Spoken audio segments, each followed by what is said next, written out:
Drama serial मोहरा की next episode बहुत सनसनीखेज और धमाकाखेज होने वाली है। जैसा कि ये ड्रामा अब अपने इख्तिताम पर है और अलीज़ा का बदला भी अपने इख्तिताम पर पहुंच चुका है, लिहाजा आज की इस वीडियो में हम आपको नेक्स्ट एपिसोड के साथ इस ड्रामे की आखिरी अक़साद का खुलासा भी बताएंगे। तो आपसे रिक्वेस्ट है कि इस वीडियो को आखिर तक जरूर देखेंगे। तो अब नेक्स्ट एपिसोड में आरमीन बेगम निम्रा का रिश्ता जबरन करने की कोशिश में अपनी दोस्त को बुलवा लेंगी, जहां निम्रा भी इस रिश्ते से साफ इनकार करने वाली है। तो क्या आरमीन बेगम अपनी बेटी की जबरन शादी करवाने में कामयाब हो जाएंगी या फिर निम्रा अपनी मां के खिलाफ जाकर इंतहाई कदम उठाने वाली है, इस बारे में बताएंगे हम आपको आज की इस वीडियो में। बल्कि इससे पहले अगर आपने हमारा चैनल अभी तक सब्सक्राइब नहीं किया है तो बहुत शुक्रिया के साथ पहले चैनल को सब्सक्राइब कर लीजिए।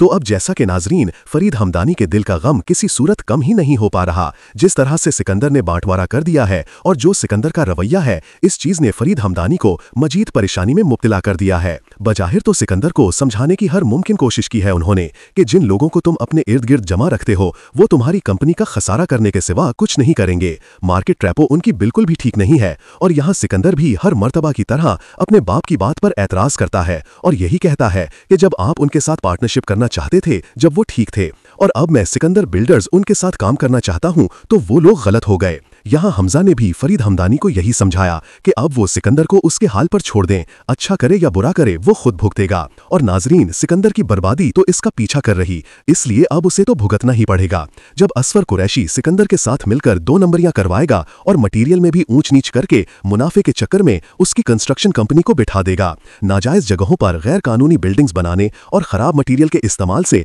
उसकी कंपनी हुकूमत के कब्जे में चली जाएगी और इस तरह 2 नंबरों से फायदा उठाने के चक्कर में सिकंदर को हमेशा के लिए जेल हो जाएगी। यहाँ अलीज़ा को कोई चाल चलनी ही नहीं पड़ेगी, क्योंकि इस जायदाद का बांटवारा करवाने की चाल ही उसकी इतनी कामयाब थी कि ये तो होना ही था। बहरहाल नाजरीन, अब आरमीन बेगम तो पहले ही अलीज़ा की जान की दुश्मन थी और इसी दुश्मनी में उन्होंने अपनी नस्ल का खात्मा भी कर डाला। अलीज़ा की नफरत में वो इस हद तक गुजर गईं, उन्हें लगता है कि अभी भी वो कुछ ऐसा कर सकती हैं जिससे अलीज़ा ये घर छोड़कर चली जाएगी, मगर उनकी ये सोच और इस सोच के पीछे बनी हुई हर चाल नाकाम ही होगी। फिलहाल तो यहाँ अब निम्रा को लेकर कहानी में बड़ा ट्विस्ट आ गया है। सिकंदर की बर्बादी, हमदानी फैमिली का बांटवारा और अरीशा का यूं घर छोड़कर चले जाना, इसी के साथ अब निम्रा बेचारी भी मकाफाते अमल की चक्की में बेकसूर पिस जाएगी।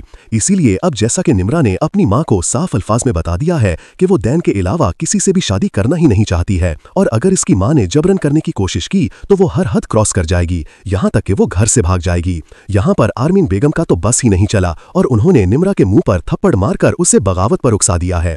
एक तो आरमीन बेगम को इतनी जिंदगी गुजारने का कोई तजर्बा ही ना हुआ कि औलाद को कैसे संभाला जाता है, औलाद की खुशी और उसकी पसंद का ख्याल किस तरह से किया जाता है। वो तो बस दौलत से हर चीज हासिल करना जानती हैं और किसी का एहसास दौलत से हासिल नहीं होता। इसीलिए तो आरमीन बेगम बेहिस हो गई हैं, उन्हें अपनी बेटी की खुशी का कोई ख्याल ही नहीं है। इसीलिए इसका रिश्ता जबरन करने के लिए वो अपनी दोस्त को बुलवा लेंगी और एंड टाइम पर फरीद साहब को बताएंगी, जहां फरीद साहब भी ये सब देखकर हैरान परेशान हो जाएंगे कि आरमीन तो हथेली पर सरसों जमाने की कर रही हैं। अब यहाँ आरमीन बेगम निम्रा को बताने और बेजा तौर पर उसे समझाने आएंगी कि इसका रिश्ता तय कर दिया गया है और लड़के वाले आएंगे और शराफत से तैयार होकर उनके सामने वो आ जाए और खुशी से इस रिश्ते को कबूल करें। मगर यहाँ निम्रा भी अपनी मां को साफ अल्फाज में कह देगी कि वो दैम के अलावा किसी से भी शादी नहीं करेगी और आरमीन ने भी कसम खा ली है कि वो इस लड़के से अपनी बेटी की शादी होने ही नहीं देंगी। इसीलिए अब निम्रा भी अलीज़ा के पास आएगी, जहां अलीज़ा निम्रा को समझाने की भरपूर कोशिश करेगी कि मैं हमजा से बात करूंगी, कोई ना कोई हल निकल ही आएगा। निम्रा भी कहेगी कि आपने अभी तक तो बात की नहीं है, जबकि पानी सर से ऊंचा होने को है। अली बताएगी कि वो बात करना चाह रही थी, बल्कि आंटी ने हमजा को बुला लिया और बात अधूरी रह गई। यहाँ निम्रा का दिल बंद होने को होगा और वो रोने लग जाएगी, जबकि अलीज़ा उसे तसल्ली देकर खामोशी करवाएगी। और वहीं दूसरी तरफ रात में अलीज़ा भी हमजा से निम्रा के सिलसिले में बात करेगी कि मुझे आपसे एक बहुत जरूरी बात करनी है, और हमजा भी कहेगा कि बोलो अलीज़ा, ऐसी क्या बात है, तुम मुझसे सुबह भी कुछ कहना चाह रही थी, बताओ तुम परेशान क्यों हो। यहाँ अली हमजा से कहेगी कि देखिए हमजा, निम्रा आपकी बहन है, इसकी खुशी का ख्याल रखना आपका फर्ज है। जिस तरह से आपको हक हासिल था अपनी पसंद से शादी करने का, सिकंदर ने भी अपनी पसंद की शादी की, इसी तरह निम्रा भी अगर अपनी पसंद से शादी कर लेगी तो इसमें कोई बुराई ही नहीं है। इस वक्त उसे आपकी सपोर्ट की जरूरत है, वो किसी को पसंद करती है और मैं उससे मिली हूँ, मुझे तो वो लड़का माकूल लगा। एक बार आप लोग इसकी फैमिली यानी चाचा चाची से मिलकर बात कर लें, फिर देखेंगे कि करना क्या है। बहरहाल आप निम्रा के लिए सोएं और आंटी अंकल को समझाएं कि इसके साथ जबरन ना करें, जबकि वो तो ये रिश्ता कबूल करना ही नहीं चाहती है। और हमजा भी सुबह होते ही अपनी माँ से इस सिलसिले में बात करेगा और हमजा की बात सुनकर आरमीन बेगम का तो परा हाई हो जाएगा। उनका गुस्सा आसमान को छूने लगेगा और वो यही कहेंगी कि मैं इस लड़के को नापसंद करती हूँ, इसका ना ही कोई घर बार है ना फैमिली स्टेटस, वो कैसे हमारी बेटी को खुश रख सकेगा, यतीम लड़का है, अकेला है, आगे पीछे कौन है, कैसे लोग हैं, हम तो बिल्कुल भी नहीं जानते हैं इसके बारे में। और मैं अपनी बेटी की शादी अपने जानने वालों में ही करवाऊंगी जिन्हें मैं अच्छी तरह से जानती हूँ। और वैसे भी मैंने यतीम बच्चों का ठेका नहीं उठा रखा है, मेरा ही घर रह गया है यतीमों के लिए। ये घर है हमदानी हाउस, कोई ऑर्फन वर्ल्ड नहीं है। आरमीन अपनी सुनाकर चली जाएंगी और होगा वही जो वो चाहेंगी, इसीलिए तो वो लड़के वालों को बुलवाकर ही दम लेंगी। अब जैसे ही मेहमान आएंगे तो लड़के की माँ भी अपनी तरफ से तारुफ में अपने बेटे की तारीफों के साथ उसके तालीमी करियर और अमेरिका में सेटल्ड बिजनेस के बारे में भी बताएंगी, और ये भी कि मेरा एक इकलौता ही बेटा है, जो कुछ भी है इसी का है। और इन्हीं बातों के दौरान निम्रा भी मेहमानों के सामने आ जाएगी। तब वहां लड़के की माँ कहेंगी कि भाई आरमीन, मुझे तो तुम्हारी बेटी बहुत ही ज्यादा पसंद आई है, और जैसा कि मैंने बताया था कि अमेरिका में इसका अपना बिजनेस है, इसीलिए मैं जल्द जल्द अपने बेटे की शादी करना चाहती हूँ ताकि डॉक्यूमेंटेशन में भी आसानी हो सके। यहाँ आरमीन के दिल में तो खुशी की लहर दौड़ जाएगी और वो यही सोचेंगी कि जल्द से जल्द आपको नहीं, मुझे भी जल्द अपनी बेटी की शादी की फिक्र है। आरमीन तो अपने ख्यालों में ही होंगी और यहाँ फरीद हमदानी भी अपनी फैमिली का तारुफ करवाएंगे कि मेरे 2 ही बेटे हैं और दोनों निम्रा से बड़े हैं। इनसे मशवरा करना बहुत जरूरी है। और यहाँ अरवीन बेगम किसी भी किस्म के मशवरे को रद्द करते हुए कहेंगी कि ये मेरी दोस्त हैं और मशवरा कैसा, सब कुछ तो आपके सामने है, बस बिस्मिल्लाह करें, हमें तो कोई एतराज नहीं है। यहाँ लड़के की वालदा भी पट से अंगूठी निकालकर निम्रा के हाथ में पहनाने लगेंगी, मगर फरीद हमदानी कहेंगे कि भाई आपको नहीं है एतराज, मगर जिसकी शादी होनी है उसकी रजामंदी भी तो होनी चाहिए। इसीलिए फरीद साहब निम्रा से पूछेंगे कि बेटी निम्रा, आपको रेहान से शादी पर कोई एतराज तो नहीं है?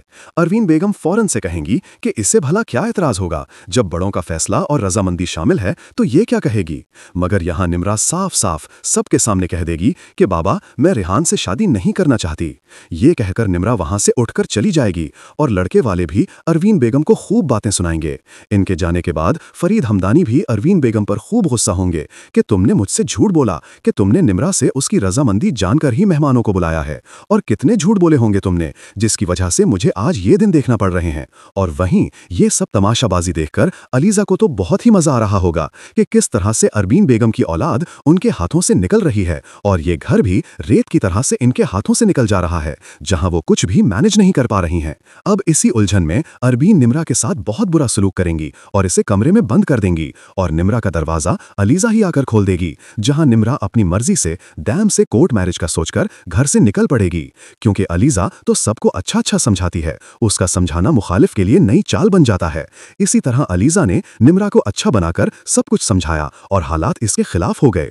मगर यहाँ अलीजा निम्रा के लिए नहीं चाहती कि उसके साथ कुछ भी गलत हो, मगर बदले की आग अलीजा के दिल में जो लगी है वो इससे उकसाती है कि सिकंदर की फैमिली को तबाह करना है। यहाँ कोई तुम्हारा सगा नहीं है और यहाँ एक सिकंदर के गुनाह की वजह से उसकी पूरी फैमिली तबाह बर्बाद होने वाली है, जहाँ आरमीन बेगम का गुरूर भी खाक में मिल जाएगा जब डैम से निम्रा कोर्ट मैरिज कर लेगी, क्योंकि अलीजा ने तो सिकंदर को भी बहुत अच्छा समझाया था कि तुम बिजनेस अलाजा मत करना, और बिजनेस का बांटवारा हो गया। इसी तरह निम्रा को भी समझाया कि कोई गलत कदम ना उठाना, मगर वो उठाएगी और अलीजा ना चाहते हुए भी निम्रा के साथ खेल जाएगी। वहीं दया भी निम्रा को धोखा देगा। तब आरमीन बेगम को एहसास होगा और उनकी आंखों से दौलत की पट्टी उतरी जाएगी कि किस तरह से सिकंदर बर्बाद हो गया और जेल चला गया। निम्रा दैन के साथ भाग गई, फरीद साहब बिस्तर से लग गए और आरमीन अकेली रह गई। जैसा कि अलीजा ने कहा था कि आपको ऐसा बर्बाद करूंगी जहां आपकी आंखें और सिसकियां सुनने वाला कोई ना होगा। और आखिर में मेरा ख्याल है कि अलीजा, और मुझे तो यहां पर ऐसा ही लगता है नाजरीन, कि आखिर में अलीजा हमजा को अपनी और अनुषा की कहानी सुनाएगी कि वो इस घर में क्यों आई थी, क्यों उसने अपनी इज्जत नफ्स का सौदा किया। और हमजा को जब ये हकीकत मालूम होगी कि अलीजा ने बदला लेने के लिए ये सब किया, तो हमजा भी अलीजा से नफरत करेगा कि उसकी वजह से उसका घर बर्बाद हो गया। हिनान की तरह अलीजा भी अपने पुराने घर चली जाएगी। अलीजा ने सिर्फ और सिर्फ हमजा को मोहरा बनाकर अपनी बहन का बदला लेने के लिए हमजा से शादी की थी। अलीजा हमजा के सामने आरमीन बेगम के सारे राज और सिकंदर के सारे करतूत खोल कर रख देगी। हो सकता है कि हमजा खुदकुशी कर ले, क्योंकि जिस माँ की वो इतनी इज्जत करता था उसने ही उसका घर उजाड़ दिया, और जिस बीवी को वो अपनी चाहत बनाकर इस घर में लाया था उसने तो बदले की आग में उसका सारा घर जला डाला। तो नाजरीन, आपका इस बारे में क्या ख्याल है? क्या अलीज़ा पूरे घर को बर्बाद करने के बाद हमजा से भी बदला लेगी, या फिर अली को इस तरह से नहीं करना चाहिए, या फिर अलीज़ा को हमजा का साथ निभाना चाहिए और उसे धोखा नहीं देना चाहिए? इस बारे में हमें अपनी राय से जरूर आगाह कीजिएगा। जाते जाते वीडियो को लाइक और चैनल को सब्सक्राइब करना ना भूलेगा। अपना बहुत सारा ख्याल रखेगा। मिलते हैं नेक्स्ट वीडियो में, तब तक